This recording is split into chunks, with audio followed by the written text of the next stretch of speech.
Now, state governments suggest that this might be the time to do things like get rid of payroll tax, get rid of stamp duty. I certainly know that in New South Wales it's an idea. There's already some tax holidays that are happening in Victoria, but particularly the idea about stamp duty. Now, this all makes perfect sense about how good's that? I don't have to have 10% tax when I buy a property, but of course, it would mean that you would have to pay an ongoing land tax. Now, presumably, if this was ever to happen, they would be smart enough to say, from this point on, this is how it works for all properties that are sold.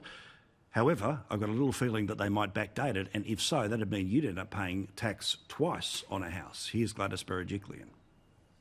Payroll tax is the main lever we have to work with. So if we're providing massive relief through payroll tax, and if people know they don't have to pay state taxes, if they know they don't have to worry about the bills that are coming in their desk this financial year, that's a huge relief. It's like, don't worry about paying anything you owe the state government. That's forgotten.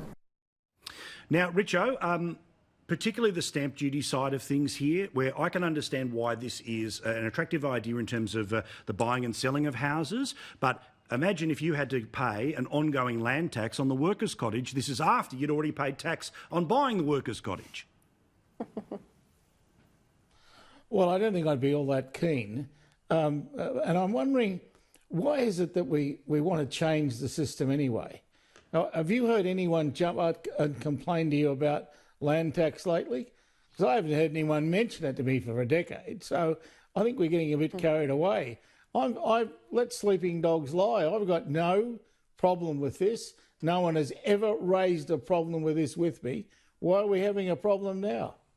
Rowan, I know that you're particularly passionate on this, and I've got to say I agree with almost every word that you've had to say thus far, so feel free to add a few hundred more.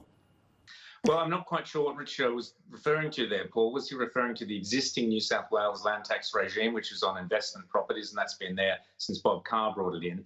We don't have land tax in New South Wales on primary residence, and this is the key thing. We're hearing from Dominic, Perrottet and Gladys Berejiklian, oh, this is going to be great. We're going to get rid of stamp duty and we're going to get rid of payroll tax. Terrific, absolutely, great news.